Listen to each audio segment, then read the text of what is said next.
ولقد آتينا لقمان الحكمة أن اشكر لله ومن يشكر فإنما يشكر لنفسه ومن كفر فإن الله غني حميد وإذ قال لقمان لابنه وهو يعظه يا بني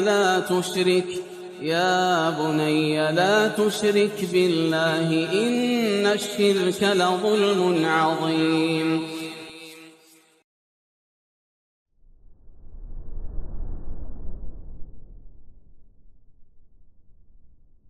Bismillahirrahmanirrahim.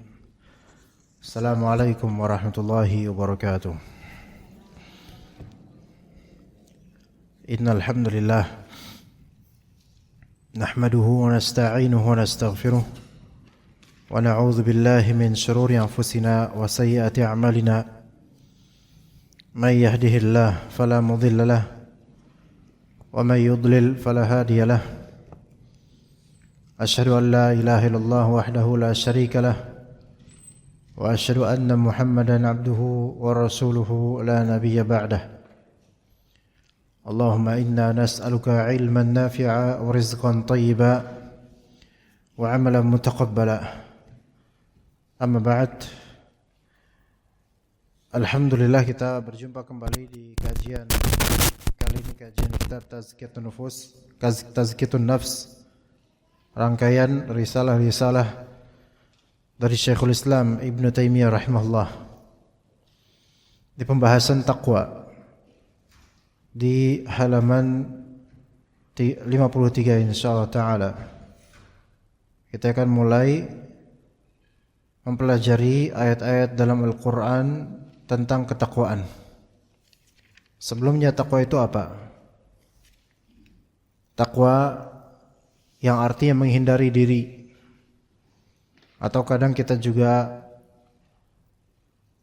membahasakan sebagai rasa takut. Meskipun rasa takut itu dalam bahasa Arab itu khasyah atau khauf, itu takut. Takwa adalah menghindarkan diri kita dari neraka dan murka Allah. Itu takwa. Dengan cara mentaati apa yang diperintahkan dan menjauhi apa yang dilarang. Jadi takwa adalah menghindarkan diri dari azab, dari neraka atau murka Allah dengan mentaati apa yang diperintahkan dan menjauhi apa yang dilarang. Itulah takwa. Jadi makna takwa ini global sekali. Dan tujuan dari takwa, sebenarnya inti dari takwa itu adalah menghindarkan diri dari azab Allah. Menghindarkan diri dari azab Allah, baik dunia atau akhirat. Menghindarkan diri, menjaga diri dari azab Allah dengan cara apa? Menjalani ketaatan, mentaati Allah, mentaati apa yang diperintahkan dan menjauhi apa yang dilarang. Itu adalah takwa. Maka mari kita mulai pembahasan ayat-ayat yang berkaitan dengan takwa yang disebutkan di kitab ini. Dimulai dari surat Al-Hadid ayat ke-28. Silakan ibu yang mau membaca, tafadhali. Ada? Silakan.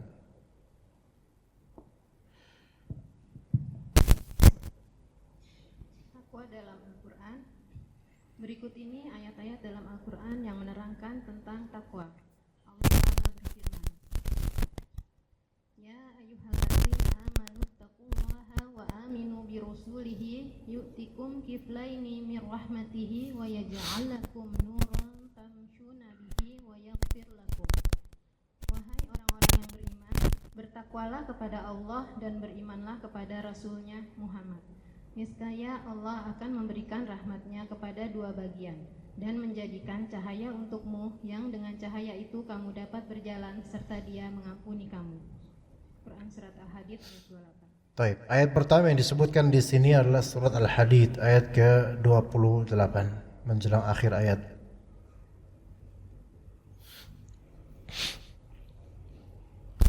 Di ayat tersebut Allah Ta'ala menyeru orang-orang beriman dengan seruan, Ya ayyuhalladzina amanu, wahai orang yang beriman. Jadi yang bakal bertakwa itu orang beriman. Makanya Allah perintahkan mereka dengan dua perintah. Ittaqullah wa aminu bi rasulih. Dua perintah. Perintah pertama untuk orang beriman di sini, bertakwalah kalian kepada Allah. Perintah yang kedua, wa aminu bi rasulih. Wa aminu bi rasulih. Berimanlah kalian kepada Rasulnya, yaitu Nabi Muhammad sallallahu alaihi wasallam. Namun kemudian ada kalimat yu'tikum kiflain. Niscaya Allah Ta'ala memberikan rahmatnya kepada dua bagian. Apa tafsiran dari kiflain, yaitu dua bagian ini? Ini yang dibahas juga oleh para ulama rahimahullah.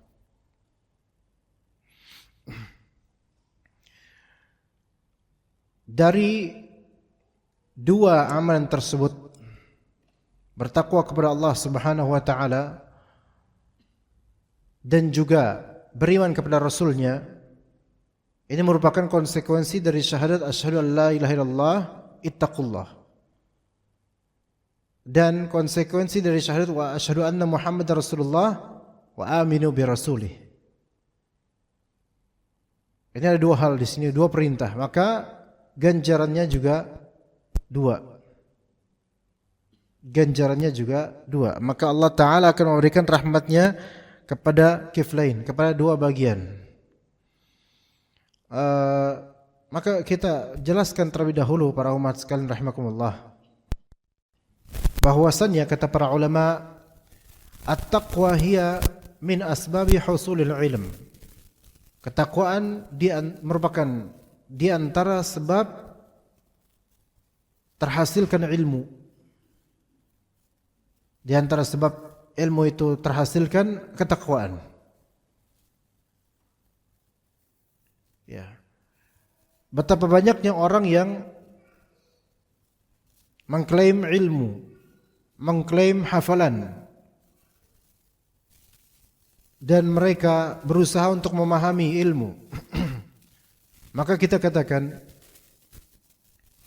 cara menghasilkan ilmu yang benar adalah dengan bertakwa kepada Allah dan merealisasikan iman. Maka taqwa Allah, bertakwa kepada Allah, min asbabi ziyadatil ilm. Bertakwa kepada Allah di antara sebab bertambahnya ilmu. Yu'tikum kiflain min rahmatih. Kifl itu bagian. Kifl itu maknanya bagian. Nah, di sini dua bagian dari rahmat Allah Subhanahu wa Ta'ala. Ini menunjukkan bahwasanya tidak hanya satu saja pahala bagi orang yang beramal saleh. Kiflain, dua bagian yang dalam pembahasan bahasa dikatakan oleh para ulama ahli bahasa bahwasanya kifl yaitu dhi'f, hadz, nasib. Dhi'f itu kelipatan, hadz dan nasib itu bagian. Jadi dua bagian dari rahmat Allah Azza wa Jalla. Dan kedua-duanya itu saling berkaitan satu sama lain. Jadi nasibaini azimaini min rahmatih, dua bagian yang sangat agung dari rahmat Allah Subhanahu wa Ta'ala, akan mendapatkan nasibain kabirain.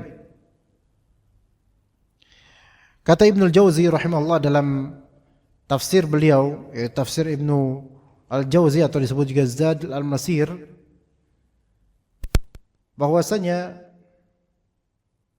Al-Kiflain di sini ada dua pendapat. Pertama, yakni karena beriman kepada nabi-nabi sebelum Nabi Muhammad SAW. Dan yang kedua karena beriman kepada Nabi Muhammad SAW. Yang mana ini untuk siapa? Untuk orang-orang di zaman Nabi SAW dari kalangan Nasrani, yang tadinya beriman kepada Nabi Isa alaihissalam, kemudian masuk Islam, beriman kepada Nabi Muhammad, maka dia mendapatkan kiflain, dhi'fain, 2 ganjaran, 2 kelipatan, yaitu pahala beriman kepada Nabi Isa sebelum dia masuk Islam, dia berpahala. Dan pahala beriman kepada Nabi Muhammad setelah dia masuk Islam, dia dapat juga pahala. Itu makna pertama. Itu makna pertama. Faham ibu-ibu di sini? Ini. Jadi di surat Al-Hadid, wahai orang beriman, disuruh oleh Allah Ta'ala, orang yang beriman di zaman Nabi SAW yang sebelumnya dia Kristen, Nasrani. Kemudian masuk Islam. Dan dulu pas waktu masih Nasrani, itu beriman kepada Nabi Isa alaihissalam.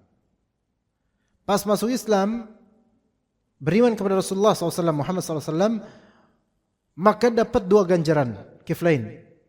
Yaitu ganjaran beriman kepada siapa?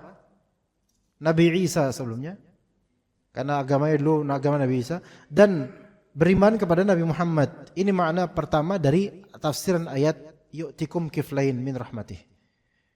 Jadi dulu ketika dia beriman kepada Nabi Isa, maka dia dapat pahala. Ketika dia beriman kepada Nabi Muhammad, dapat pahala selama dia masuk Islam. Atau makna kedua kata Ibnu Jauzi, dan makna kedua ini buat kita, wahai orang yang beriman, yaitu wahai para ummahat yang tinggal di perumahan ini atau di lainnya, semua dari kita termasuk saya, takutlah kalian pada Allah dan berimanlah kepada Rasulullah sallallahu alaihi wasallam. Maka kalau kalian lakukan ini, yu'tikum kiflaini min rahmatih, kalian akan mendapatkan rahmat Allah Ta'ala kiflain, yaitu yang pertama ajrul dunia, ganjaran di dunia, yang kedua ajrul akhirah, ganjaran di akhirat. Itu maknanya. Sehingga seorang yang beriman kepada Allah, bertakwa kepada Allah, dia beriman kepada Rasulullah SAW, kalau dia beramal, dia akan mendapatkan efek baik amalnya itu di dunia. Itu satu. Dan Allah simpan buat dia pahala di akhirat. Paham di sini ibu-ibu? Berbeda dengan orang yang tidak beriman kepada Rasulullah SAW, dari orang-orang yang kufur kepada Allah, dari orang-orang non-muslim. Kalau mereka beramal, Allah tahu enggak? Allah tahu. Kalau mereka beramal, Allah tahu. Misalnya mereka mengadakan charity, mengadakan donasi, atau mereka infak, mereka sedekah untuk korban banjir, korban gempa. Mereka orang Nasrani misalnya. Mereka beramal. Tapi karena bahkan sebagian mereka betul-betul tulus beramal. Misalnya, karena kalbu mereka tergerak gitu untuk membantu. Misal, karena kita lihat juga ada beberapa orang Nasrani yang sangat baik dalam memberi gitu.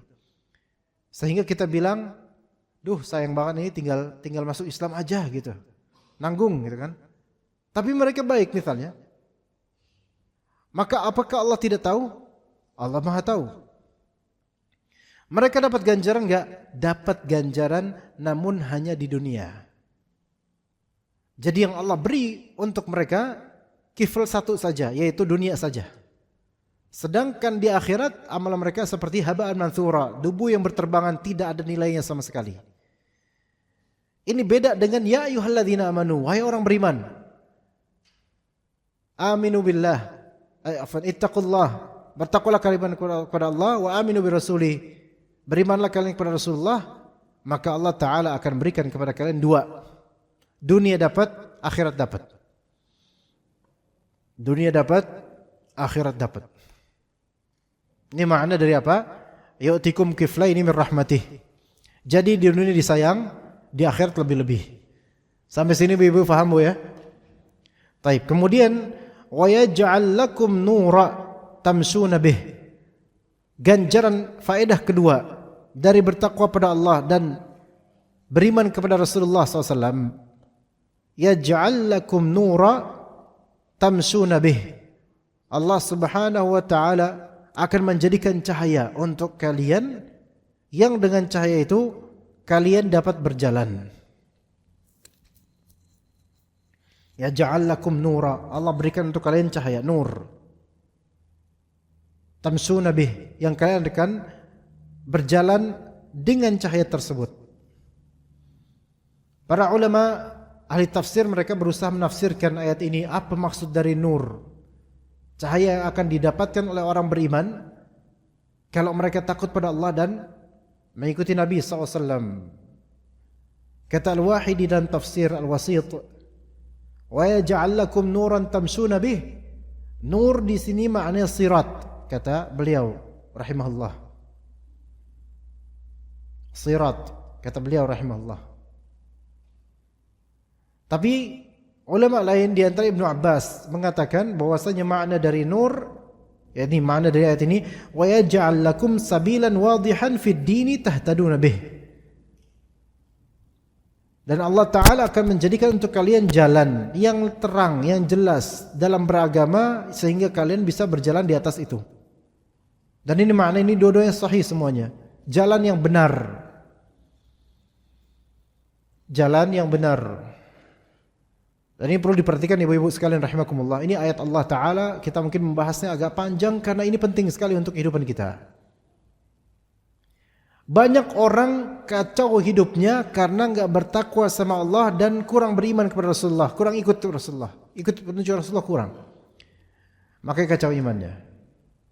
Dan ini keadaan banyak sekali dari kaum muslimin zaman sekarang. Lebih-lebih yang non muslim itu tidak usah ditanya lagi. Problematika kehidupan di zaman sekarang lebih kompleks daripada sebelumnya. Lebih kompleks daripada sebelumnya. Yang dijalani oleh para suaminya ibu-ibu di kantor mereka itu lebih kompleks daripada kenyataan kantor di era 90-an. Yang ibu jalani sekarang dari mendidik anak, mengurus keluarga dengan ekonomi yang seperti sekarang itu lebih kompleks dibandingkan masa-masa dulu. Memang masa-masa dulu terbatas, item terbatas, ekonomi terbatas, namun pilihan juga terbatas. Sekarang dengan banyaknya pilihan dan opsi, bahkan tidak terbatas, itu justru memberikan kompleksitas yang lebih, kerumitan yang lebih. Yang kerumitan hidup ini membuat banyak orang mabuk, kebingungan, linglung, sebagian gak kuat, dan sebagian menempuh jalan yang haram, sebagian kesurupan dengan pemikiran-pemikiran yang menyimpang, sebagiannya cinta dunia dan seterusnya, sehingga mereka berjalan di muka bumi ini tanpa petunjuk dari Allah Azza wa Jalla. Karena apa? Hilang ketakwaan mereka dan kurang beriman kepada Rasulullah SAW. Banyak orang mulai kalap, banyak orang berteriak tanpa suara. Banyak orang berteriak tanpa suara menghadapi ujian-ujian hidup ini. Padahal kuncinya adalah takutlah engkau pada Allah. Takutlah engkau pada Allah Azza wa Jalla, maka Allah akan melindungimu. Ini bedanya kita takut sama Allah dengan takut sama makhluk. Kalau kita takut sama Allah, maka Allah akan melindungi kita. Kalau kita takut sama makhluk, maka yang kita takuti itu mana pernah mau melindungi kita. Belum tentu rela untuk melindungi kita karena kita takut padanya. Kalau kita takut sama Allah, maka kita akan mendekati Allah. Kalau kita takut sama makhluk, maka kita akan berusaha menjauhinya. Begitu. Maka orang yang menjauh dari Allah menunjukkan dia tidak takut sama Allah. Itu perbedaannya. Urusan rumah tangga juga banyak. Perselisihan suami istri, orang tua dengan anak banyak. Solusinya takutlah kalian semua pada Allah Azza wa Jalla. Maka jika kalian takut pada Allah, ada ganjaran dunia akhirat. Urusan dunia dibenarkan, diperbaiki oleh Allah. Urusan akhirat diselamatkan. Dan juga Allah Ta'ala akan memberikan untuk kalian petunjuk dan jalan yang jelas. Untuk kalian silahkan sok berjalan di atasnya. Kenapa kok pikiran kita buntu, kita nggak tahu harus bagaimana. Kita nggak tahu harus bagaimana. Kita nggak tahu harus bersikap bagaimana. Maka jalan keluarnya adalah coba dekati Allah. Coba lihat lagi lembaran sirah. Coba lihat lagi hadis-hadis yang mutahharah. Lihat semua itu. Lihat ayat Al-Quran sebagai rasa takut pada Allah. Maka Allah Ta'ala akan berikan ilham dan jalan keluar. Karena kata Allah, wa may yattaqillaha yaj'al lahu makhraja. Dan barang siapa yang bertakwa pada Allah, maka Allah Ta'ala akan buatkan buat dia apa itu? Jalan keluar. Lihat. Jadi ada petunjuk. Wa yarzuqhu min haitsu la yahtasib. Dan Allah Ta'ala akan memberi rezeki padanya dari arah yang tidak dia sangka. Menunjukkan ilmu Allah Ta'ala luas, sedangkan pengetahuan kita itu terbatas. Menunjukkan bahwasanya rezeki dari arah yang disangka itu biasa, namun rezeki dari arah yang tidak disangka itu luar biasa.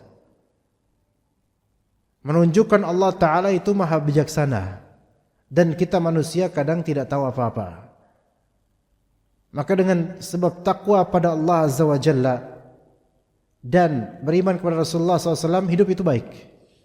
Hayatan thayyibah. Sangat indah hidup itu. Dan bisa saya pastikan, semua hidup dari kita itu pada asalnya indah. Sampai kita rusak dengan maksiat. Dan kurang bertakwanya kita. Semua hidup kita wallahi indah. Walaupun di dunia, walaupun di negeri ujian ini. Karena indahnya kehidupan muslim itu bukan di masalah materi atau ujian atau apa, tapi indahnya adalah bagaimana dia menghadapi semua ini. Dekat sama Allah atau tidak. Jadi sudah dapat yu'tikum kiflaini min rahmati, dunia akhirat dapat. Kemudian dapat petunjuk, ilham, cahaya dari Allah Azza wa Jalla untuk kita bisa berjalan di atasnya sehingga solusi itu diketahui. Wa yaghfir lakum, dan Allah Ta'ala akan mengampuni kalian dengan sebab ketakwaan itu. Maka ketakwaan itu bukan cuma sebatas omongan, bukan sebatas muqaddimah khutbah, bukan sebatas ucapan yang disebutkan oleh khatib di Jumatan ketika naik mimbar.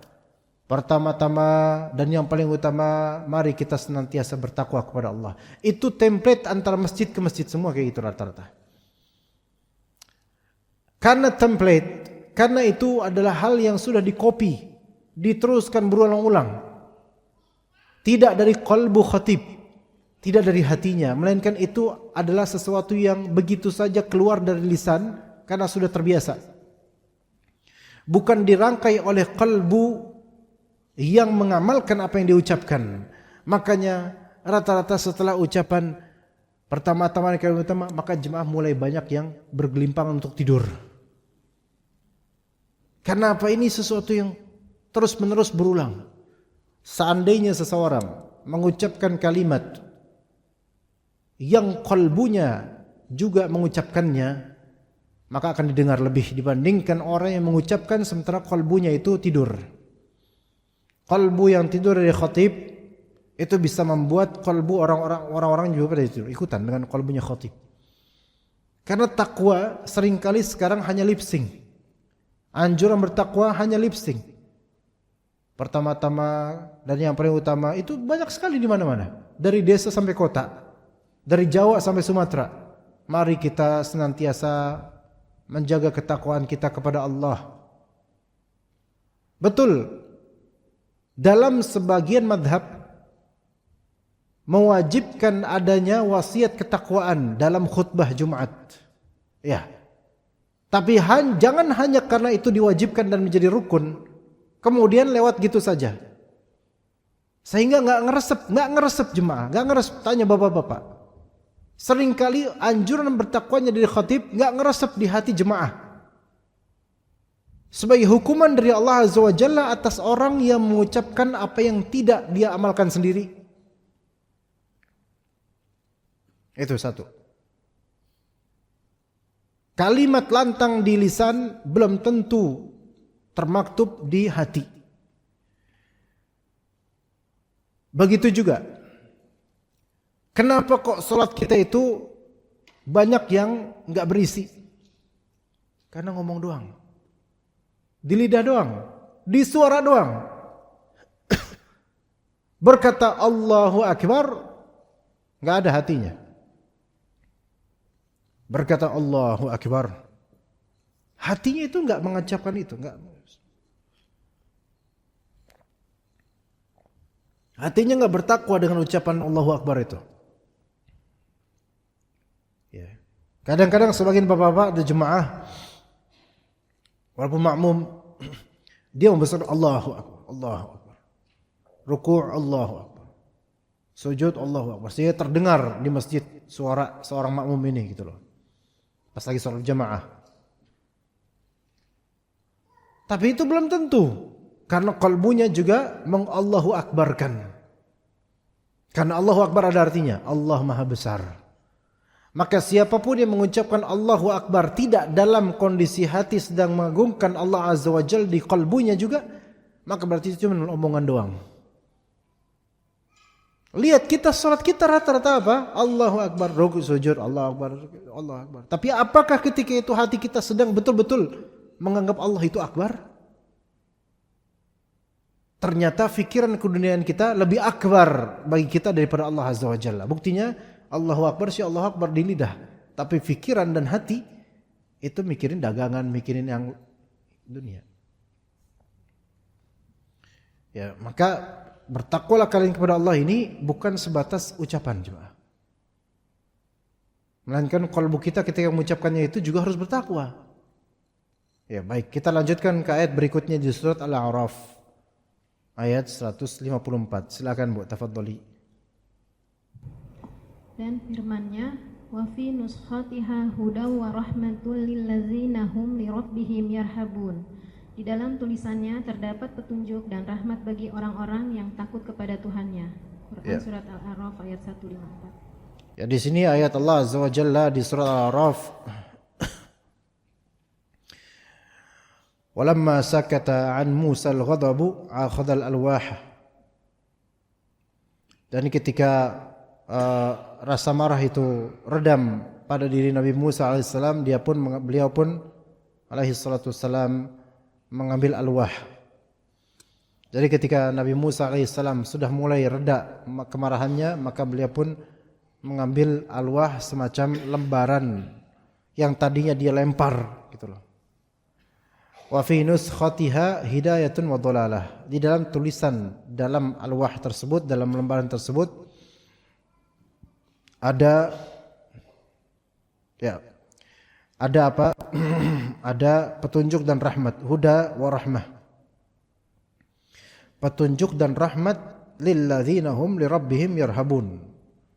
Petunjuk dan rahmat untuk orang-orang yang yarhabun, yang takut kepada Tuhannya. Rahiba yarhabu, tak artinya takut. Makanya pendeta Nasrani di zaman dulu disebutnya rahib. Rahib itu orang yang takut sehingga beramal doang, beramal terus dan mengasingkan diri saking takutnya sama Allah. Makanya disebut rahib. Kalau bahasa kita sekarang mungkin seperti pendeta. Ya, jadi itu rahib.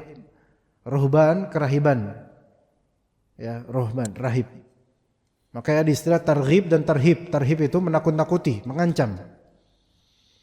Itu orang-orang yang takut kepada Tuhannya, itu terhadap Alkitab, terhadap wahyu, itu bagi mereka ada apa? Petunjuk dan rahmat buat mereka. Begitu pula kita. Kalau kita takut sama Allah, maka di antara faedahnya adalah kita akan melihat ayat-ayat Al-Quran ini, itu nunjukin kita sesuatu yang banyak sekali, dan menjadi rahmat buat kita. Apa sih sesuatu itu ketika menjadi rahmat buat kita?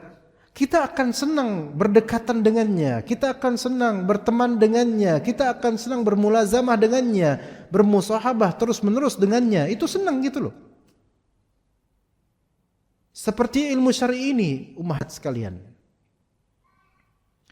Seseorang ketika dia mulai takut sama Allah, dia akan mendapatkan ilmu ini lezat. Ilmu ini yang berdasarkan Al-Quran Sunnah maksud saya. Bukan ilmu-ilmu sembarangan, bukan ilmu-ilmu yang ilmu mantik atau ilmu apa Enggak, ilmu syariah yang berdasarkan Quran Sunnah. Dia akan melihat ilmu ini indah, lezat, nikmat. Dan sebagai huda, ini petunjuk. Dan ilmu ini rahmat untuk kita. Ketika kita mulai takut sama Allah. Namun ketika rasa takut kepada Allah ini mulai pudar dan hilang, kita akan mendapatkan ilmu syariat ini kurang rasanya. Enggak begitu ngeresep. Membaca Al-Quran enggak begitu terasa gitu. Hatta walaupun seorang yang hafiz Quran, ketika dia tidak bertakwa, ketika dia tidak takut sama Allah, maka apa yang dia hafal, dia murajaahin, dibaca ulang, itu enggak begitu ngeresep di kalbunya. Ya mungkin hafal-hafal. Tidak semua yang hafal itu takut. Sebagaimana tidak yang semua takut itu pasti hafal, enggak semuanya. Jadi antara hafal dengan rasa takut pada Allah itu dua hal yang berbeda. Makanya umat sekalian rahimakumullah, jika ingin ilmu itu teresap di kalbu, maka mulailah takut pada Allah. Maka perlahan kita akan merasakan ilmu ini begitu indah. Rasa takut kepada Allah itu akan mewariskan cahaya untuk kegelapan. Ketika seseorang tidak takut sama Allah, itu ibarat dia di dalam kegelapan. Di dalam kegelapan. Dan ketika dia mulai takut sama Allah, kemudian dia bisa melihat dengan cahaya yang Allah berikan padanya, dan dia akan melihat pemandangan yang pada asalnya itu indah sekali. Namun pemandangan ini akan redup keindahannya ketika mulai pudar rasa takutnya pada Allah Subhanahu wa taala. Baik, silakan lanjut, fadhali. Dan firman-Nya, "Hadza bayanul linnasi wa hudaw wa mau'izatul lil muttaqin." Inilah Al-Qur'an, suatu keterangan yang jelas untuk semua manusia dan menjadi petunjuk serta pelajaran bagi orang-orang yang bertakwa. Quran surat Al-Imran ayat 138. Baik, ahsant. Kata Allah Azza wa Jalla tentang Al-Qur'an, "Hadza bayanul linnas wa huda wa mau'izatul lil muttaqin." Ini adalah penjelasan, keterangan yang jelas untuk semua manusia, linnas. Al-Quran petunjuk, penjelasan untuk semua manusia. Ini perhatikan baik-baik para umat dan bapak sekalian.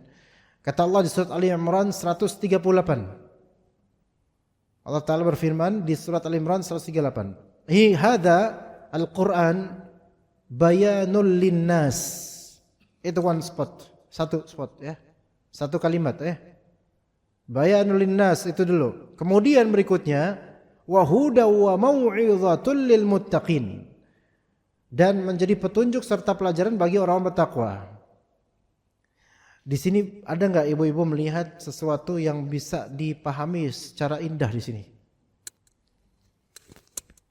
Ya, ada enggak di sini? Yang tadi saya spotkan itu. Hadza bayanul linnas. Wa huda wa mau'izatul lil muttaqin. Dua kalimat beda. Gimana?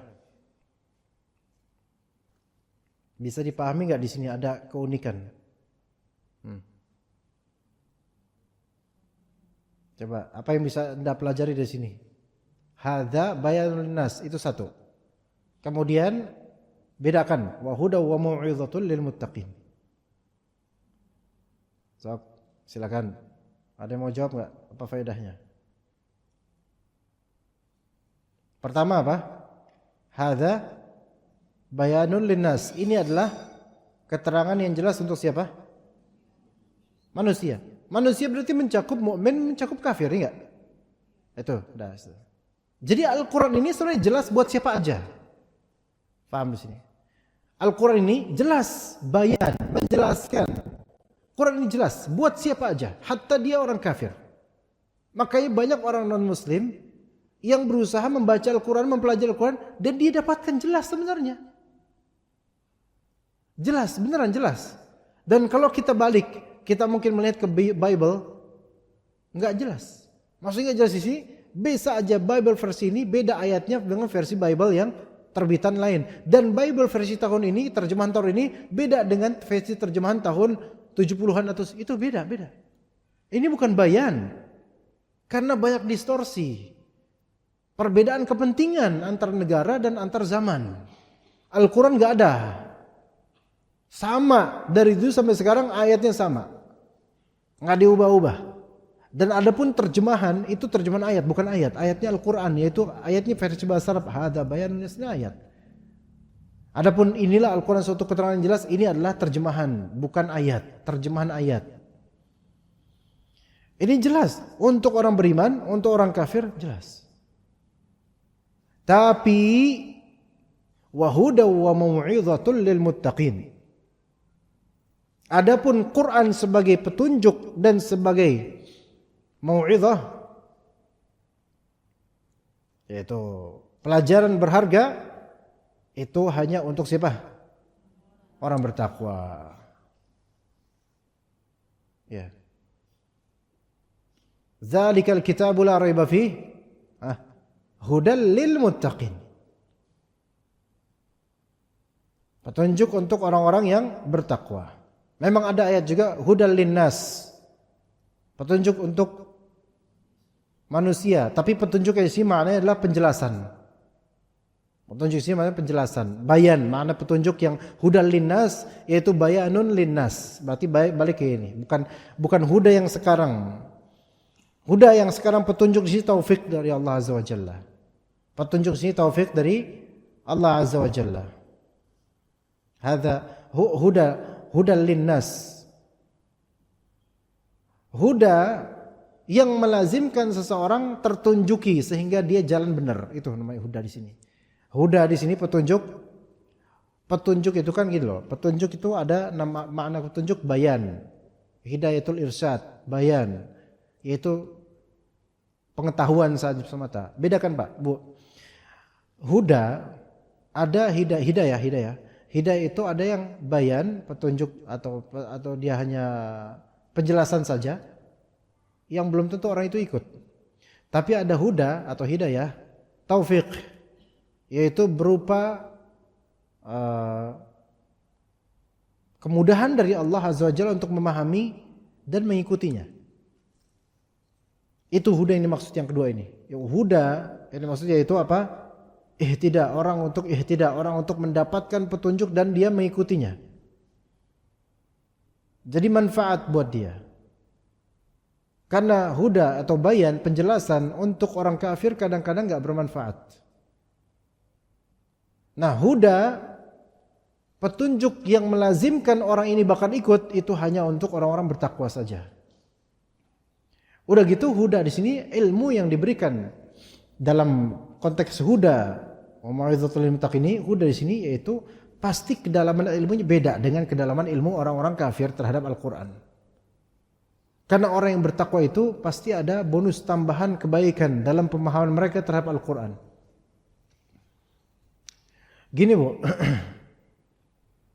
kita itu kadang membaca sesuatu, kalau ditambah dengan adanya rasa terhadapnya, itu pasti kita akan mendapatkan tambahan yang berbeda. Bisa dipahami nggak Bu? Gini, contoh, saya kasih contoh. Dan ini walillahil mathalul a'la, tentu Al-Quran jauh lebih baik. Misal, ada novel misalnya ketika cinta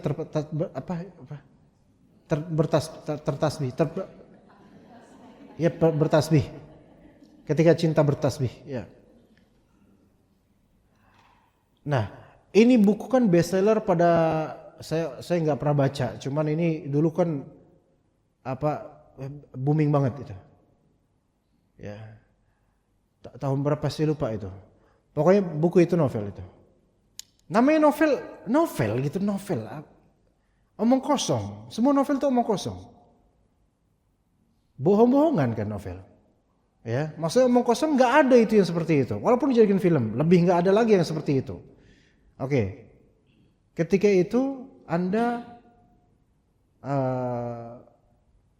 misal belum hits ini, tapi waktu itu nemu di toko ini ada, ketika cinta bertasbih.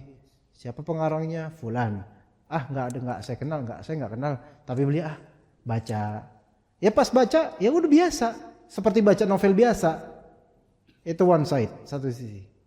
Ada fulana, sebulan kemudian ke toko yang sama, beli novel yang sama. Tapi fulana ini motivasi membelinya adalah apa? Karena penulisnya udah booming, viral. Dan buku ini buku viral. Wah, teman-teman sekolahnya atau kampusnya itu pada baca itu semua dan menceritakan itu di kelas masing-masing. Wah, dia penasaran dong. Maka dia beli itu. Ini akhwat yang kedua. Maka dia beli. Ketika dia membaca, ada nggak interestnya? Ada tambahan. Ada nggak sisi pengen tahu gitu, apa sih yang baik dari novel ini? Kok bisa bestseller gitu? Akhirnya dia baca, dia teliti, dia dapat, didalemin. Beda nggak rasanya dan nuansa bacaannya antara akhwat pertama dan kedua? Beda nggak, Bu? Beda. Itu baru makanan. Itu baru apa sih tadi itu? Bacaan, novel. Bahkan yang bukan novel deh, bukan bacaan deh, makanan atau minuman. Di depan sini mungkin ada mie apa misalnya. Bukan mie rage, kalau mie rage itu buku. Mie apalah gitu, mie pangsit misalnya, atau apalah mie apaan gitu, saya nggak hafal dari sini. Ibu sebutin dong, kan ibu yang tahu daerah sini. Ya, mie apa? Mie kotak, mie bucin, mie apalah terserah. Nah ada mie pangsit, ya pokoknya gitulah. Ibu beli itu karena ya pengen makan aja, biasa. Tapi ibu lihat mie gacoan. Viral. Kalau lewat situ mesti para The Nuruls lagi pada apa? Ngantri, rela diri berjam-jam. Iya. The Nuruls itu perempuan muda. Kalau zaman dulu namanya cabi-cabian, sekarang The Nuruls. Iya. Yang laki-laki muda namanya The Fikris. Jadi Nurul Fikris. Itu jadi nama bimbel nanti, nama sekolahan. Nah itu mereka itu rela ya bereret gitu untuk apa? Berdiri ngantri. Padahal yang dikasih bukan sembako atau baju partai. Itu rela kayak gitu. Ada apa gitu? Katanya murah, tapi enak, toppingnya banyak, apa-apa gitu kan. Viral kemudian. Penasaran, akhirnya ibu pun ikutan. Dan paling tua sendiri. Nah kemudian rela itu. Asam urat kambuh gak digubris. Demi apa? Demi mencicipi yang viral. Akhirnya udah sampai makan. Bener nih, enak. Tuh. Kenapa kok ada penilaian itu? Kenapa? Karena ada niatan untuk pengen ngerasain seperti apa sih? Kenapa kayak gitu? Karena ada rasa sebelumnya. Sebelum makan ada rasa dan ada perjuangan. Ada juga ibu-ibu lain yang memang kritis. Bukan kritis karena mau mati, bukan. Tapi kritis karena kritikus, suka ngeritik. Sangat suka mengkritik makanan orang. Gue pengen tahu. Akhirnya rela untuk ngantri. Lama ngantri. Ya. Dia makan. Apaan kayak gini, viralnya doang. Gini doang, emang sih murah. Ini mah gue juga bisa di rumah, ngomong kayak gitu. Ya. Mengecewakan baginya. Kenapa mengecewakan? Karena ada rasa sebelumnya, ada ekspektasi sebelumnya dan ternyata nggak sesuai. Dia keluar kemudian ketemu sama mie jebeu sekarang. Ya. Ketemu warung mie jebeu sederhana, cuman etalase kecil, orang yang cuma satu, mukanya muka miskin, maka kemudian dia bilang, beli bu, beli, dimakan, loh, enakan ini, gitu. Ya. Padahal dia pas beli mie jebeu itu, dia paling mie biasa, mie bikin jebeu gitu, bikin doer gitu, biasa aja. Tapi ternyata, enak nih, dikomparasikan kepada mie gacoan. Mendingan ini nggak usah ngantri, cepet habis, udah selesai makan daripada itu. Komparasi. sesuatu yang ketika dia sebelum melakukannya itu udah ada rasa dan persiapan, itu pasti akan beda. Ketika itu buatan manusia, human made, maka itu akan urdah untuk akan menjadi potensi untuk like dan dislike. Walaupun kita udah bersiap-siap mengikuti yang viral, tetap posibilitas like ada, posibilitas dislike ada, tergantung dengan kita seleranya apa. Tapi untuk Al-Quran, siapapun itu yang udah mempersiapkan untuk bertakwa kepada Allah Azza wa Jalla dan husnudzan kepada Allah Ta'ala dengan Al-Quran ini, maka tidak mungkin dia akan dislike, pasti like gitu, pasti like. Dan untuk baca Quran, ibu-ibu nggak harus ngantri bersama The Nurul itu sampai berpuluh menit. Nggak perlu bayar parkiran, nggak perlu berdiri, dan nggak perlu menahan rasa malu karena tua sendiri. Melainkan Al-Quran ini bisa untuk kaula muda dan angkatan kolonial. Bisa. Ya. Ya gitu. Jadi Al-Quran ini ternyata untuk orang muslim dan non-muslim itu semua menjadi petunjuk. Semua menjadi penjelasan. Jelas Al-Quran ini. Enggak ada distorsi. Dan juga untuk orang bertakwa itu khusus. Dapat huda dan mau'izah. Menjadi petunjuk dan mau'izah. Mau'izah itu apa, Bu? Ini mau'izah itu apa? Kalau huda, petunjuk, ya. Ilmu dan seterusnya. Mau'izah itu apa? Biasanya mau'izah pelajaran, iya betul. Tapi saya ingin pendefinisian yang lebih detail tentang mau'izah, karena seringkali kita dapat mau'izah. Apa arti mau'izah? Ya gitu. Apa arti mau'izah? Kalau huda petunjuk. Kalau huda itu petunjuk. Maka mau'izah itu adalah faedah salah satu dari tiga hal ini, mau'izah. Mau'izah adalah faedah berupa salah satu dari tiga hal ini. Pertama, targhib. Kedua, tarhib. Ketiga, bayanul hukm. Yang pertama, saya ulangi, terjemahan aja. Pertama, targhib. Targhib itu motivasi beramal. Mau'izah itu yang pertama, boleh jadi dia adalah satu motivasi beramal. Yang kedua, al-targhib, yaitu ancaman terhadap pelanggaran. Itu mau'izah. Mau'izah yang pertama motivasi untuk beramal. Mau'izah yang kedua ancaman terhadap pelanggaran. Dan mau'izah yang ketiga bayanul hukum, yaitu penjelasan hukum syariat. Itu mau'izah. Ya. Mau'izah itu adalah yang pertama apa? Motivasi untuk beramal, anjuran, motivasi, perintah untuk beramal. Yang kedua, ancaman terhadap pelanggaran. Yang ketiga, penjelasan terhadap hukum fiqih, hukum syariat. Saya kasih contoh. Yang pertama, misalnya kita katakan, Bu, zikirlah Bu di pagi hari. Kata Nabi SAW, siapa yang mengucapkan la ilaha illallah wahdahu la syarikalah lahul mulku wa lahul hamdu wa huwa ala kulli syai'in qadir 100 kali, maka akan dapat banyak sekali pahala. Ia seperti memerdekakan sekian dari budak, dan itu pahalanya besar banget. Kemudian dia akan diberikan 100 kebaikan hasanah, derajatnya ditinggikan. Kemudian dia dihapus darinya 100 dosa.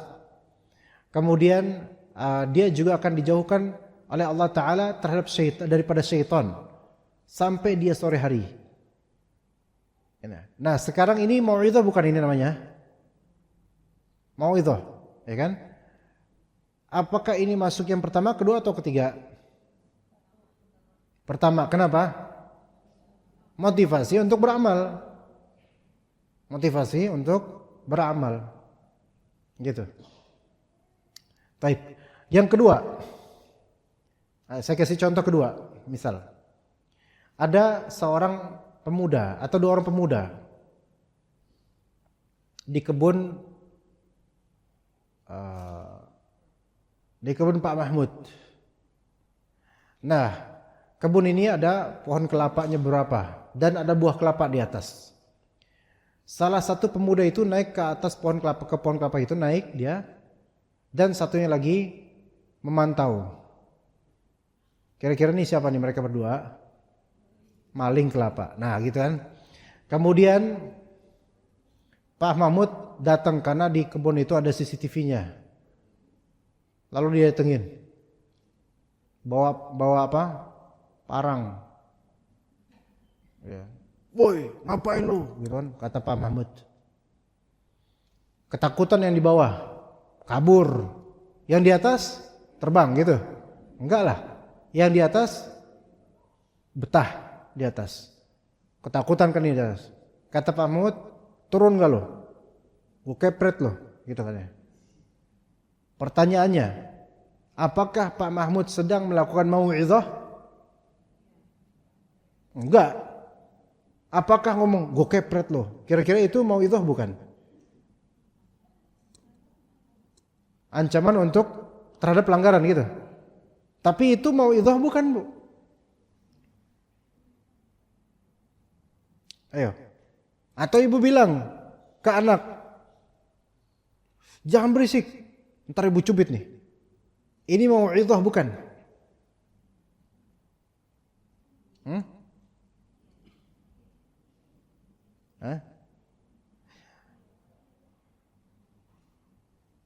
Iya atau enggak?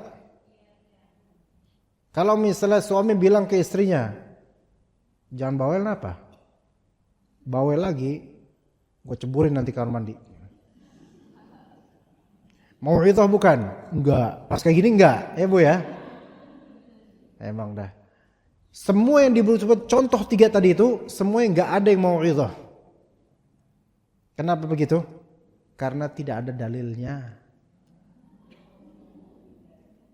Jadi yang di atas pohon kelapa diancam, turun enggak gue kepret lu nanti. Jadi yang di atas pohon kelapa bilang, emang ada dalilnya gitu. Mau'izah itu butuh dalil. Ya. Contoh, perawan jangan duduk di pintu, ntar nggak laku. Ini mau'izah bukan? Bukan, karena nggak ada dalilnya. Sekarang jangan duduk di pintu. Duduk di pinggir jalan aja tetap laku. Jadi bukan, nggak ada dalilnya itu. Atau jangan nunjuk-nunjuk kuburan, ntar pemali isya. Kira-kira ada itu mau'izah bukan? Bukan. Kemudian mayit, jenazah udah dipocongin, lagi rebahan.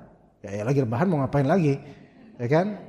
Lagi dibacain gitu sama jemaah yang lagi takziah.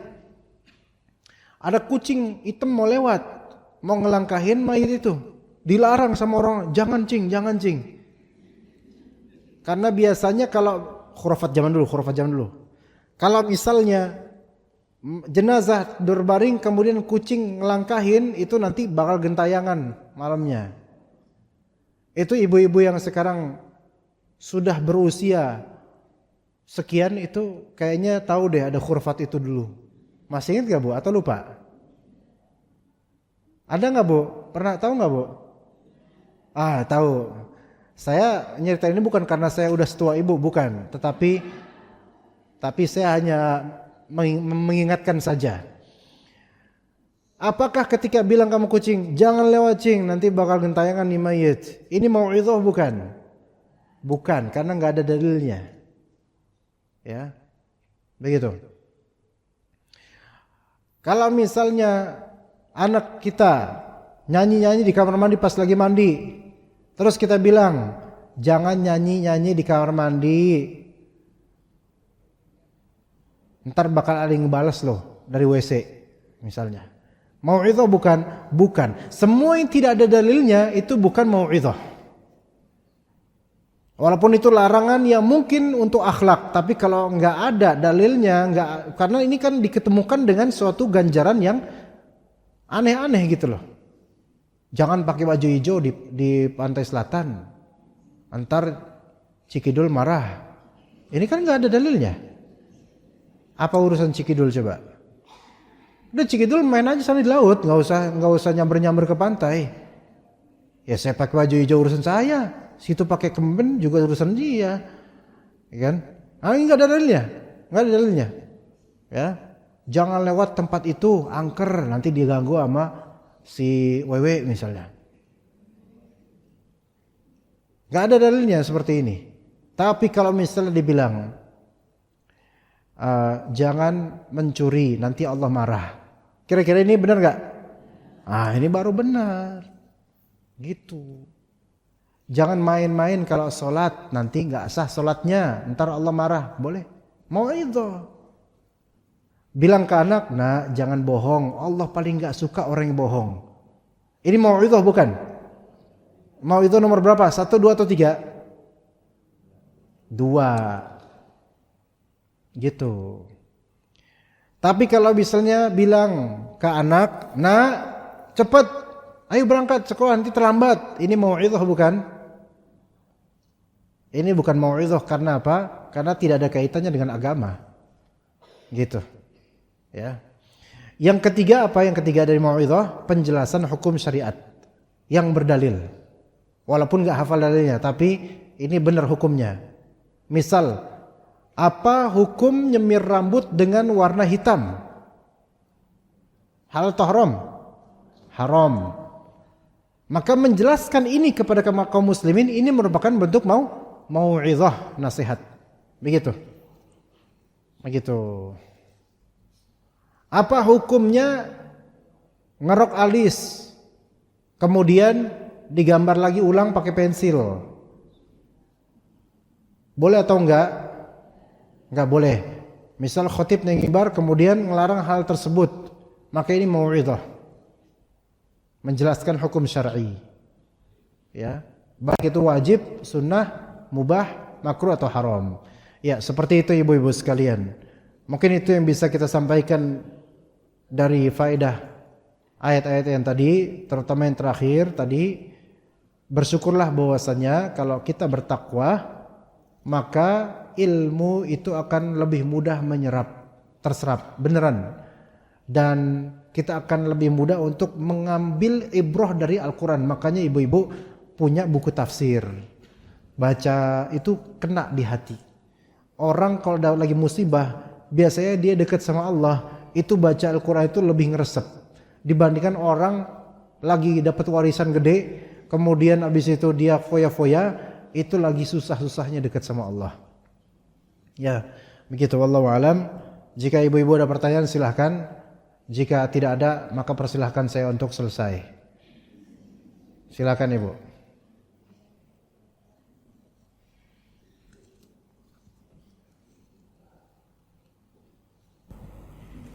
Gak ada ya Bu?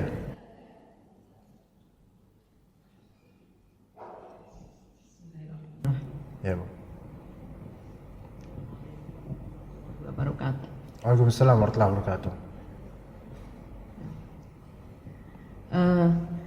Tadi dijelaskan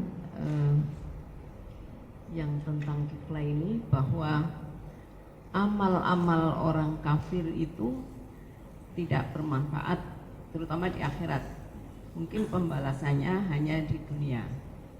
Begitu ya Ustaz? Ya.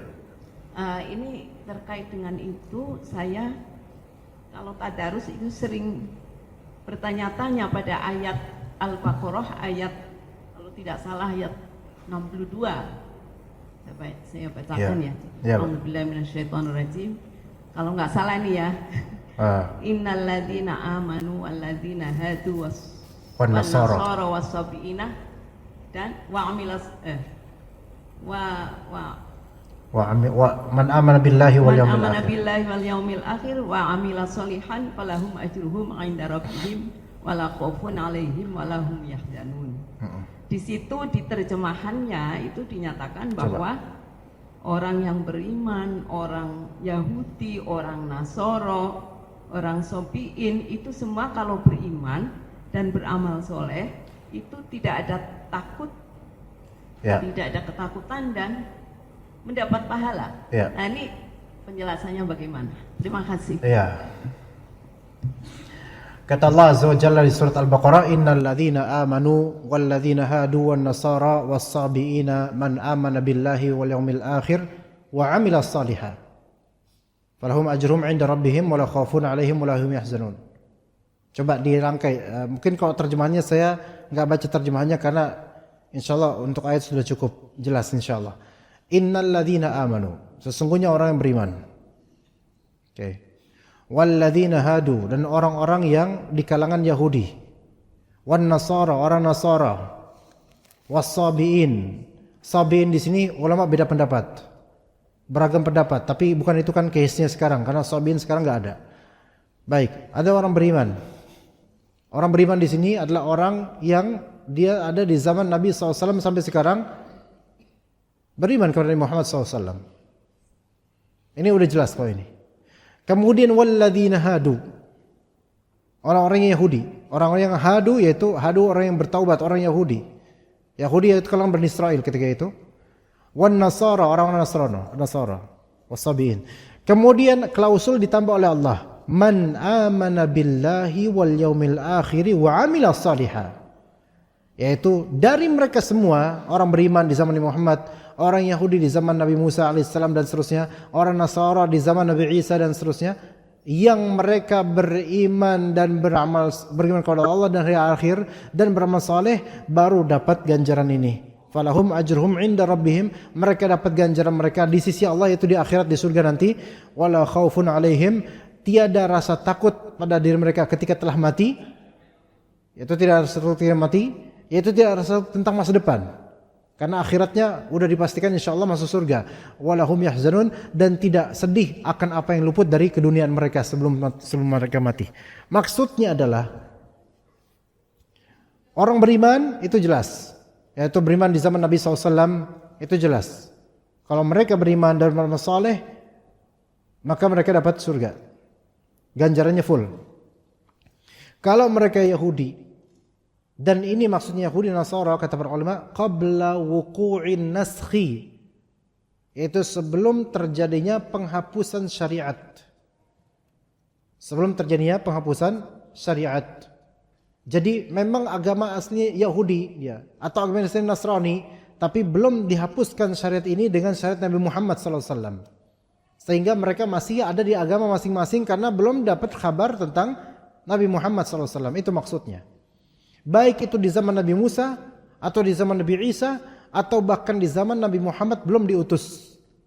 Ketika orang-orang ini masih Yahudi atau Nasrani, dan mereka itu percaya pada Allah, beriman kepada Allah dan hari akhir, dan beramal saleh dengan agama mereka masing-masing, maka mereka dapat surga.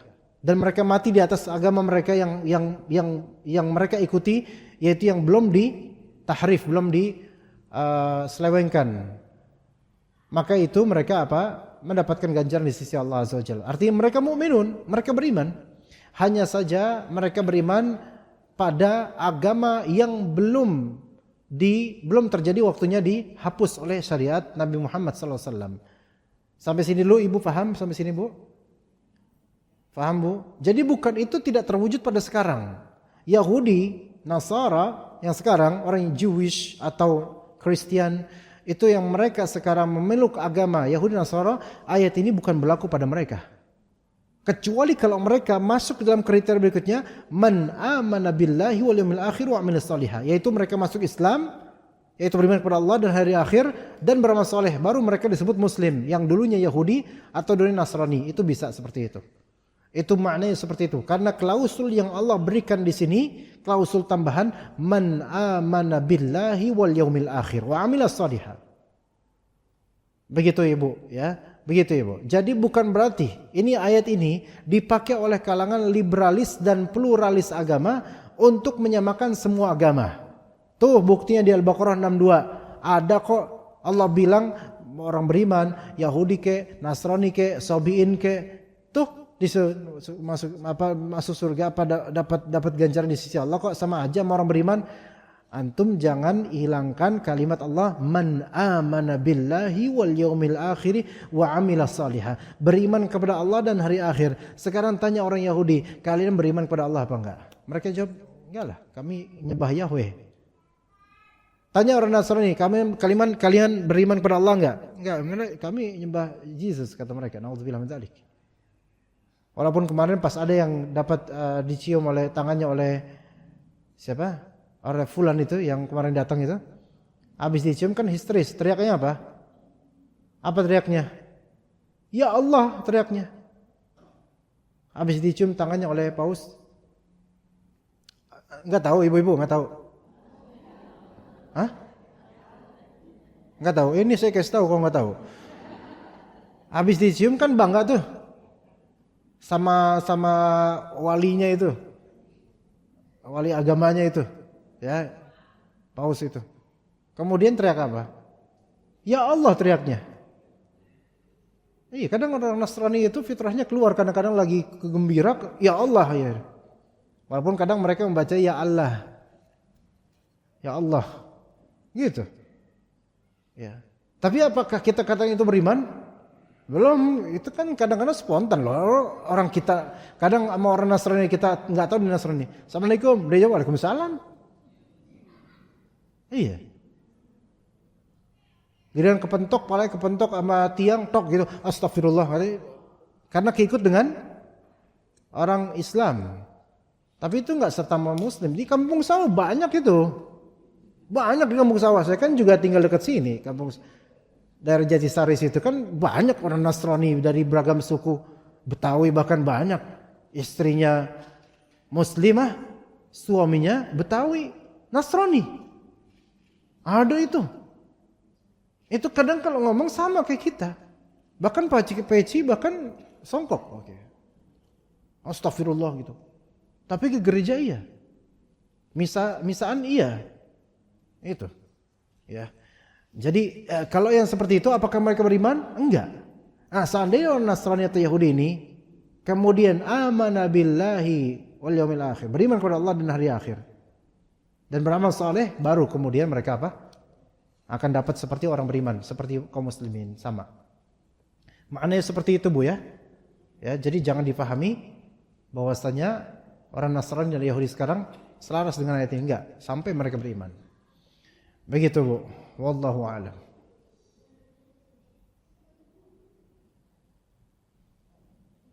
Ada lagi enggak, Bu?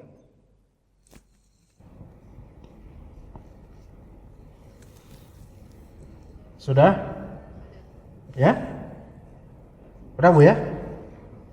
Udah, oke. Kita cukup mungkin sampai sini. Jazakumullahu khairal jaza, dan juga Bapak-bapak, barakallahu fikum jami'an wa sallallahu ala nabiyyina Muhammad wa ala alihi wa sahbihi ajma'in. Subhanakallahumma bihamdika asyhadu an la ilaha illa anta astaghfiruka wa atubu ilaik. Assalamualaikum warahmatullahi wabarakatuh.